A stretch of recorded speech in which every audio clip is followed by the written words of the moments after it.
زندہ باد زندہ باد. سبحان اللہ ماشاء اللہ بہت بہت شکریہ. یہ ہمارے کمیٹی کے لوگ ہیں ہماری میرا ساتھ نا.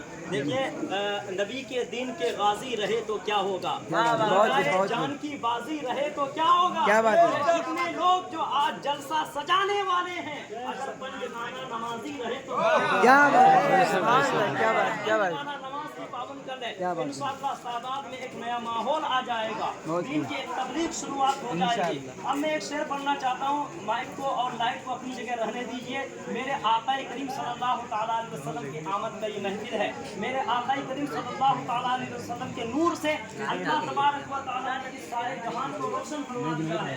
اب میں ایک شعر پڑھ رہا ہوں تمام ہی لوگوں کے حوالے سے چاہتا ہوں. میں نے کہا کہ اللہ کے رسول کو جو مانتا نہیں, کیا بات ہے. ایک شعر دیکھیں, اللہ کے رسول کو جو مانتا نہیں وہ شخص بے وقوف ہے کچھ جانتا نہیں. کیا بات ہے. تھوڑی سے آپ نعرے کو بلند کریں. دیکھیے ایک جگہ میں اسی طرح ایک آدمی جو ہے نعرہ لگا رہا تھا, بالکل شعر پورا ہونے نہیں دے رہا تھا. تو میں نے پوچھ لیا بھائی کھڑے ہو کر کہ بھائی یہ بتائیں کہ آپ شادی شدہ ہے. بولے ہاں شادی شدہ ہے. میں نے کہا یہ بتائیں کہ وضو میں کتنے فرض ہیں, نہیں غسل کے کتنے فرائض ہیں. تو بالکل خاموش ہو گئے, بول ہی نہیں پائے. تو اس کے بغل میں ایک چھوٹا سا لڑکا تھا, لڑکا شرارتی ہوتا ہے, تو اس نے کھڑا ہوا, وہ لڑکا وہ کہنے لگا مولانا صاحب غسل میں 3 فرض ہے. میں نے کہا ماشاءاللہ ایسا لگ رہا ہے امام صاحب پڑھتے ہوں گے اس لیے پتا ہوگا اس بچے کو, مدرسہ مسجد جاتا ہوگا. تو میں نے کہا بیٹا بتاؤ تو صحیح وہ غسل میں 3 فرض جو ہے وہ کیا ہے. تو کہنے لگا مولانا صاحب غسل میں 3 فرض ہے, پانی, بالٹی اور تولیہ. تو تھوڑا سا آپ مسکرائیں. میں شعر پہنچا رہا ہوں. اللہ کے رسول کو جو مانتا نہیں وہ شخص بے وقوف ہے کچھ جانتا نہیں.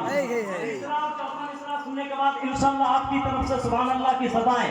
کوئی چیز نہیں چاہیے, نوٹ نہیں چاہیے, آپ کے ہونٹ کی برکت سے سبحان اللہ کی صدائیں چاہیے. ٹھیک ہے نا. اللہ کے رسول کو جو مانتا نہیں وہ شخص بے وقوف ہے کچھ جانتا نہیں. اور تم اس کا حال دیکھنا میدان حشر میں, آقا کہیں گے میں اسے پہچانتا. حال دیکھنا میدان حشر میں, تم اس کا حال دیکھنا میدان حشر میں, آقا کہیں گے میں اسے پہچانتا نہیں. آقا کہیں گے میں اسے پہچانتا نہیں. کیوں نہیں پہچانتا؟ اس لیے کہ عشق ہے تو عشق کا مطلب سمجھ میں آئے گا. ان کا رتبہ جاہلوں کی کب سمجھ میں آئے گا.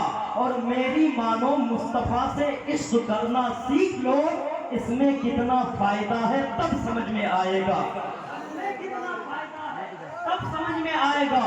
اور جو ولی کو چھوڑ کر کہتے ہیں ہم اللہ کے ہیں, قبر میں سوٹے پڑیں گے تب سمجھ.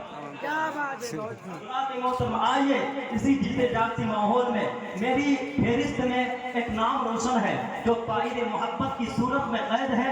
اب وہ آپ کے سماعتوں کی فضاؤں میں اپنے پروں کو ہلانے کی جسارت کرنا چاہتا ہے. آپ کے سماعتوں کی عدالت میں اب وہ اڑنے کی جسارت چاہتا ہے. میں بڑے ہی ادب و احترام کے ساتھ اس شہنشاہ ترنم سناخان پیمبر مصطفیٰ بلبل باغ مدینہ بلبل باغ رسالت جناب محترم ثقلین رضا وجاہت بنارسی کی شکل میں منبر رسول پر جلوگر ہے. اب وہ آپ کی سماعتوں کی عدالت تک پہنچ رہے ہیں. اب اللہ تبارک و تعالیٰ نے آپ کو جتنی آواز دی ہے, ایک ہاتھ اللہ کے نبی کے نام پر, ایک ہاتھ ان کے نواسے کے نام پر اٹھائیں اور جتنی آواز اللہ نے دیا ہے وہ طاقت استعمال کر لے اور اس شاعر کا استقبال کر لے. نعرہ تکبیر. ماشاءاللہ آواز بلند ہے, ماشاءاللہ بہت آواز بلند ہے, لیکن تھوڑی سی اور آواز بلند ہو جائے انشاءاللہ یہ آواز بہت دور تک پہنچ سکتی ہے. اس لیے کہ بلند جس کا بھی ہوگا شعور بولے گا, ہے جس کو پینا شراب طہور بولے گا, اور زبان عشق پر کبھی پابندیاں نہیں رکھتی, نبی کے نام پہ یہ سنی ضرور بولے گا. تو بولے نعرہ تکبیر, اللہ اکبر, نعرہ رسالت, یا رسول اللہ, اعلیٰ حضرت, جشن عید میلاد النبی, علماء اہل سنت, شعراء اہل سنت, سرزمین سادات. نعرہ تکبیر, نعرہ رسالت. ساتھ یہ مائک پہ تشریف لا رہے ہیں کہ لحد میں تذکرہ بو تراب کر دوں گا، لحد میں تذکرہ بو تراب کر دوں گا، سوال کوئی بھی ہو لاجواب کر دوں گا، لحد میں تذکرہ بو تراب کر دوں گا، سوال کوئی بھی ہو لاجواب کر دوں گا، اور میرے گناہ زیادہ ہے اے فرشتوں مگر علی کو آنے دو میں سارا حساب کر دوں گا۔ ماشاءاللہ کیا بات